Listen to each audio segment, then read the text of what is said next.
साथियों नमस्कार, आप सभी लोगों का हमारे YouTube चैनल पर बहुत बहुत स्वागत है। दोस्तों आज के इस वीडियो में हम लोग MPGK की एक नई पुस्तक के बारे में बात करने वाले हैं जिसका नाम है मध्य प्रदेश ज्ञान सागर। ये पुस्तक आपकी 2025 में पब्लिश हुई है, यानी कि जनवरी माह में ये पुस्तक आपकी मार्केट में आई है। ये पहला संस्करण है इस पुस्तक का। इस वीडियो में हम लोग इस पुस्तक के बारे में विस्तार से जानेंगे। उसके पहले एक जरूरी बात जो मैं आप सभी लोगों से कहना चाहता हूं, इस वीडियो के जैसे ही पब्लिश होगा तो कोई ना कोई ऐसा कमेंट आएगा कि सर आपने कई सारी बुक्स बताई हमें, तो हम ऐसे में कंफ्यूज हो जाते हैं कि कौन सी बुक खरीदें या कौन सी ना खरीदें। तो मैं किसी भी बुक को आपको यहाँ पर खरीदने के लिए जो है तो नहीं कहता, मैं यहाँ पर आपको ऑप्शन देता हूँ। आप इसको ऐसे समझिए कि आपने कोई बुक देखा, कहीं से भी आपको पता चला कि ये MPGK की बुक है, आप गए मार्केट में उसको खरीद लिया। फिर उसके बाद मान लीजिए कि आपको यही बुक मध्य प्रदेश ज्ञान सागर या फिर हम कहें कि इजी क्लासेस की जो बुक है आपकी मध्य प्रदेश ज्ञान सागर, ये आपको बाद में पता चलता है कि ये बुक बड़ी अच्छी थी, मैंने जो बुक खरीदी वो बेहतर नहीं थी। तो अगर आपने ये वीडियो देखा तो आप ये समझ पाएंगे कि ये बुक हमारे लिए अच्छी हो सकती है। तो बस मेरा यही काम होता है कि मैं आपको तरह तरह की जो भी बुक्स हैं उनके बारे में बताऊं, जिससे आप 3-4 बुक को देख करके एक अपना खुद का पॉइंट ऑफ व्यू बना पाए, आप खुद समझ पाए कि हमारे लिए कौन सी बुक अच्छी है। तो आप जब भी मार्केट में जाएंगे तो आप इस बुक को भी देखिएगा और जो भी MPGK की बुक है उनको भी देखिएगा, और आपको जो अच्छी लगे आप उस बुक को ले लीजिएगा।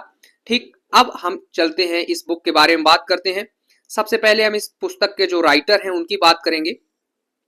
तो इनके जो राइटर हैं वो कमाल के टीचर हैं। आपने इन लोगों को जिन लोगों ने इस पुस्तक को लिखा है, राहुल दांगी सर और भगवत दांगी सर, इनको आपने एग्जाम गुरुजी नामक जो आपका YouTube चैनल है उस पर आपने देखा होगा।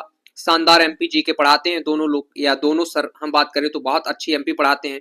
तो देखिए, कई बार कुछ पब्लिकेशंस होते हैं जो आपकी MPGK या कोई भी बुक्स निकालते हैं तो वो भी कंटेंट अच्छा देते हैं, लेकिन जब कोई टीचर कोई बुक निकालता है जो उस सब्जेक्ट में या उस सब्जेक्ट को पढ़ाने में माहिर होता है, तो उसका कंटेंट किसी पब्लिकेशन की तुलना में ज्यादा बेहतर होता है, क्योंकि टीचर ये समझता है कि बच्चों को जरूरत किस चीज की है। तो इसीलिए ये पुस्तक जो है थोड़ी बेहतर है, क्योंकि इसको उन लोगों ने लिखा है जो खुद MPGK पढ़ाते हैं और काफी लंबा इनका एक्सपीरियंस है, और MPGK के अलावा भी कई सारे सब्जेक्ट ये सर लोग पढ़ाते हैं, पर MPGK ये लोग बहुत शानदार पढ़ाते हैं और उन्होंने MPGK की पुस्तक लाई है। इसके राइटर हैं राहुल दांगी सर और भगवत दांगी सर। अब आइए हम लोग इस पुस्तक के बारे में देखते हैं कि इसमें क्या क्या कवर किया गया है, यानी कि MPGK के सिलेबस को किस तरह से यहाँ पर कवर किया गया है, कौन कौन से पॉइंट को यहाँ पर कवर किया गया है। तो सबसे पहले यहाँ पर मध्य प्रदेश का जो सामान्य परिचय वाला पार्ट होता है उसको यहाँ पर विस्तार से समझाया गया है। फिर मध्य प्रदेश का यहाँ पर भूगोल आपका पूरा दिया गया है। फिर उसके बाद मध्य प्रदेश की अर्थव्यवस्था, जो कि आपके MPPSC प्री के एग्जाम में यूनिट 6 के अंतर्गत शामिल है, जो कि पिछले 2 एग्जाम से, यानी कि 2000 जब आपका 24 में सिलेबस चेंज हुआ उसके बाद मध्य प्रदेश की अर्थव्यवस्था से संबंधित आपके प्रश्न पेपर में पूछे जाने लगे। तो ये पार्ट आपके लिए बहुत ही इंपॉर्टेंट है। तो आपका मध्य प्रदेश की अर्थव्यवस्था भी इसमें शामिल है। फिर उसके बाद इसमें आगे चले तो देखें, मध्य प्रदेश की राज्य व्यवस्था भी शामिल है इसमें आपके, और प्री के लिए मेंस के लिए बहुत ही इंपॉर्टेंट टॉपिक है आपका। फिर उसके बाद जो आपका यूनिट 10 है मध्य प्रदेश की जो जनजातियों वाला, तो अभी आपको यूनिट 10 के लिए अलग से बुक कोई ना कोई पढ़नी होती है।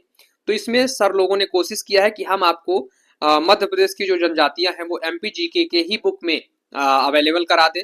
तो आप लोग दूसरी बुक पढ़ने के बजाय या एक से ज्यादा बुक पढ़ने के बजाय एक ही बुक में पूरा कंटेंट आपको मिल जाए। तो यानी कि इसमें आपके मध्य प्रदेश की जनजातियों को कवर किया गया है। फिर उसके बाद मध्य प्रदेश का जो इतिहास है उसको भी यहाँ पर कवर किया गया है। यानी कि कुल मिलाकर के हम बात कहें तो इसमें MPGK के जितने भी आपके टॉपिक हैं सबको कवर किया गया है, कुछ भी नहीं छूटा है। अब हम बात करते हैं इस बुक के प्रेजेंटेशन की। तो इस बुक का जो प्रेजेंटेशन है वो शानदार है। यहाँ पर आपके बहुत सारे मैप्स, बहुत सारे जो है आपके चार्ट, या फिर हम कहें बहुत सारे आपके जो तो यहाँ पर फ्लो चार्ट 3D में दर्शाए गए हैं, जो आपको देखने में बहुत ही रोमांचक लगेंगे, तो आपकी पढ़ने की जो इच्छा है वो जागृत होगी। यहाँ पर आप देख सकते हैं, ये आपका एक पर्वतों वाला जो टॉपिक है आपके मध्य प्रदेश का, यहाँ पर आपका एक मैप लगा हुआ है। शायद आपको उतना बेहतर नहीं दिख पा रहा होगा, पर मैं क्रम से दिखाता हूँ। सबसे पहले आपने यहाँ से देखना शुरू किया, फिर आप धीरे-धीरे आगे बढ़ रहे होंगे और ये आपका पूरा जो है तो मध्य प्रदेश के पर्वतों वाला जो यहाँ पर आपका मानचित्र है वो देखने को आपको मिला होगा, यानी कि शानदार लग रहा है, अच्छा लग रहा है। और फिर यहाँ पर आप देखें मध्य प्रदेश के राष्ट्रीय उद्यानों को यहाँ पर बताया गया है मैप के माध्यम से। तो ये भी शानदार प्रेजेंटेशन है, यानी कि आपको देखकर ही अच्छा लगेगा यार क्या बढ़िया यहाँ पर बताया गया है, और आपको आसानी से याद भी हो जाएगा देख करके यहाँ पर। तो इसमें जो मैप आपके दिए गए हैं वो 3D है, तो वो आपके लिए एक आकर्षण का जो है तो केंद्र बनेंगे। इसके साथ ही साथ यहाँ पर जो भी प्रेजेंटेशन है आप देखिए, आपको बहुत अच्छा लगेगा। यहाँ पर आपके जो भी 1857 की क्रांति में मध्य प्रदेश के जो नायक हैं, उनको यहाँ पर किन किन क्षेत्रों से उन्होंने जो तो नेतृत्व किया था क्रांति का वो दिया गया है। जैसे देखिए आप कि शिवपुरी, झांसी, इन सारे क्षेत्रों से, या हम कहें इंदौर से आप देखें, या फिर आप खंडवा से देखें, बड़वानी से देखें, सबके यहाँ पर जो है फोटोज दिए गए हैं और उनको वहीं पर उनके जो है फोटो बना करके आपको समझाया गया है या बताया गया है कि किस क्षेत्र से किसने क्रांति का नेतृत्व किया। जैसे हम खंडवा की बात करें तो यहाँ पर आपके टांटिया मामा का जो है तो चित्र बना हुआ है। तो आपको क्या होता है, चित्र देख करके अच्छे से याद होता है। तो यहाँ पर जो चित्र का ये, या हम कहें कि जो फोटोज लगाने का ये इन सर ने प्रयास किया है वो बहुत ही अच्छा प्रयास है, इससे हमें जल्दी याद होता है। यहाँ पर आप देखें बड़वानी की बात करें तो भीमा नायक का फोटो लगा हुआ है। तो अगर आपने मैप को एक बार अच्छे तरीके से देख लिया, जो यहाँ पर फोटोज लगी हुई हैं उनको आपने अपने दिमाग में बसा लिया, तो आपको वो जल्दी भूलते नहीं है, क्योंकि हम जब कोई चीज देखते हैं तो वो हमें नहीं भूलती।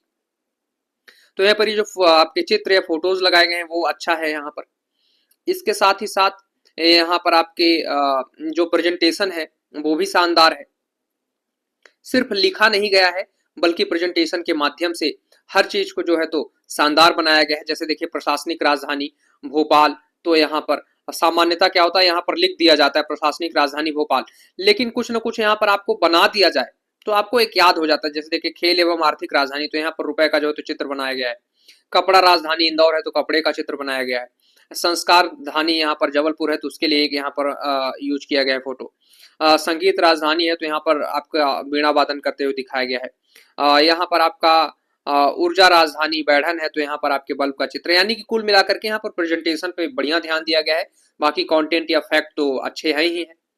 इसके साथ ही साथ इसमें एक जो मुझे खास चीज लगी वो है इसका माइंड मैप। इसमें लगभग 120 से अधिक माइंड मैप दिए गए हैं, तो उससे आपको क्या होता है, आसानी से चीजें याद हो जाती है। सारी पेज की जो चीजें हैं एक ही जगह जब बहुत सारे आपको डाटा मिल जाते हैं तो आपको याद आसानी से होता है। जैसे यहाँ पर देखिए माइंड मैप है मध्य प्रदेश के पड़ोसी राज्यों का। तो सबसे लंबी सीमा वाले राज्य एमपी के जो है तो 14 जिले, यूपी के 11 जिले, तो ये सारी चीजें हमें यहाँ से पता चल जाती हैं। जैसे कि सबसे लंबी सीमा हमारे मध्य प्रदेश किससे लगाता है, उत्तर प्रदेश से। मध्य प्रदेश के 14 जिले कौन कौन से हैं जो आपके उत्तर प्रदेश को टच करते हैं, उत्तर प्रदेश के 11 जिले कौन से हैं जो मध्य प्रदेश को टच करते हैं।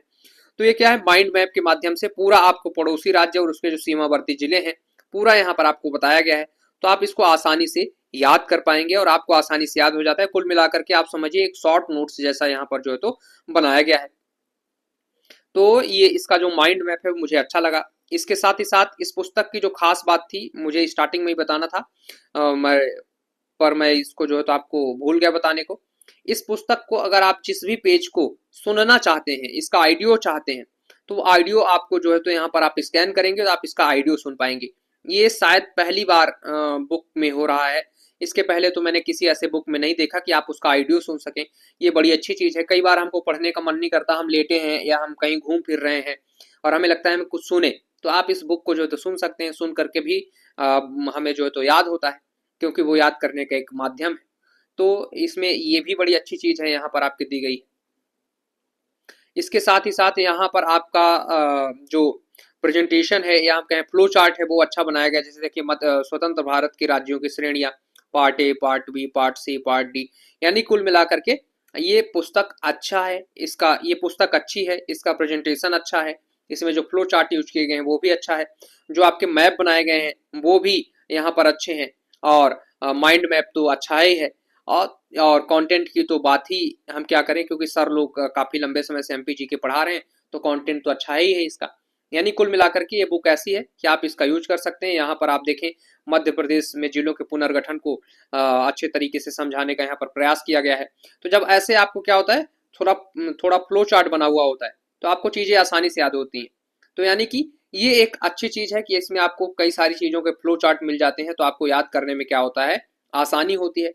तो ये काफी सारी इसकी जो तो खासियत है इस पुस्तक में। अगर आप कोई आपके विचार हैं आने वाले समय में कि आपको एमपीजी की कोई पुस्तक लेनी है, तो आप इस पुस्तक को भी एक बार देख सकते हैं। इसमें कई सारी करंट अफेयर्स की चीजों को भी शामिल किया गया है। जैसे अभी देखिए, मध्य प्रदेश का जो प्रशासनिक पुनर्गठन आयोग का गठन किया गया है, मध्य प्रदेश को प्रशासनिक आधार पर फिर से गठित करने के लिए, तो ये आपके न्यूज़पेपर की बात को यहाँ पर जो है तो दर्शाया गया है या शामिल किया गया है। फिर यहाँ पर आप देखें, न्यूज़पेपर की खबर है, स्टेट कैपिटल रीजन यानी कि एससीआर जो आपका बनाया जाएगा। जैसे हमारा एनसीआर है, नेशनल कैपिटल रीजन, यानी कि दिल्ली के आसपास हरियाणा उत्तर प्रदेश के क्षेत्रों को मिला करके एक जो है तो क्षेत्र बनाया गया है, जिसको हम एनसीआर या फिर आपका नेशनल कैपिटल रीजन कहते हैं, जो दिल्ली के यानी कि हमारी राजधानी है कैपिटल के आसपास है। इसी तरीके से मध्य प्रदेश में भी आपका स्टेट कैपिटल रीजन जो है तो बनाने की बात चल रही है, जहां पर भोपाल के आसपास के जो क्षेत्र हैं उनको भोपाल में जो है तो शामिल किया जाएगा। तो ये सारी चीजें जो है आपको यहाँ पर कुछ करंट के चीजें अपडेट की गई हैं, तो इससे आपको करंट भी यहाँ से जो है तो आपको या करंट भी आपका यहाँ से जो है तो तैयार हो जाएगा। तो इस तरीके से ये पुस्तक अच्छी है। जब भी आप एमपीजीके की पुस्तक किसी भी दुकान पर लेने जाएं, तो आप इसको भी एक बार देख सकते हैं। तो आप लोग कमेंट बॉक्स में बताएं कि ये पुस्तक आपको जितना मैंने जो पेज यहाँ पर दिखाया या जो मैंने बताया वो कैसा लगा। और इसी तरीके के महत्वपूर्ण वीडियोज को देखने के लिए आप सभी लोग हमारे चैनल को सब्सक्राइब करें तथा बेल आइकन को क्लिक करें। धन्यवाद।